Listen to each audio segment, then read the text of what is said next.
It's Guam's only alternative education school, and this Monday, JP Torres will reopen its doors to a brand new curriculum. Talks to revamp the program have been ongoing for several years, and the hope is that this new model will better serve Guam's at-risk youth. Superintendent John Fernandez said historically, the school was where students were sent until behavioral issues were resolved.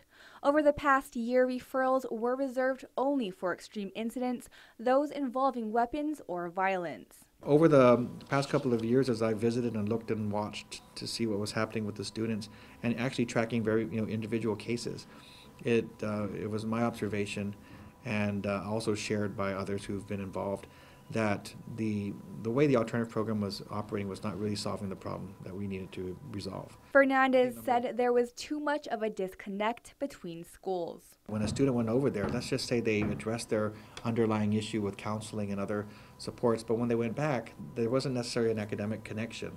In an effort to strengthen the program, DOE decided to put on-campus support for middle school students, so that they don't need to be referred in the sixth grade to an alternative site, but let's build some positive learning centers on campus. For high school students, greater support was needed. We found that a lot of them were having trouble, succeeding behaviorally and academically, which put them on a track towards dropping out.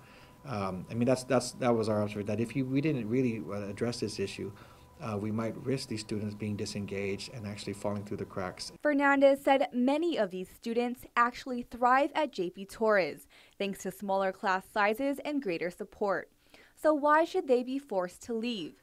The new model allows students to stay and focus on credit recovery and graduation, while also taking into account each student's unique circumstance. So you might have teenage parents in there, you might have working students who need some flexibility and to meet their credits, who might have other transportation issues. So let's look at different ways we can address these at-risk students to get them where they need to go to finish up successfully. JP Torres will open its doors this Monday at 8 a.m. to 50 to 70 students. The program may expand if it proves successful. Fernandez said the reopening signifies a positive change and dedication to see students succeed. Reporting for Guam's News Network, I'm Isa Baza.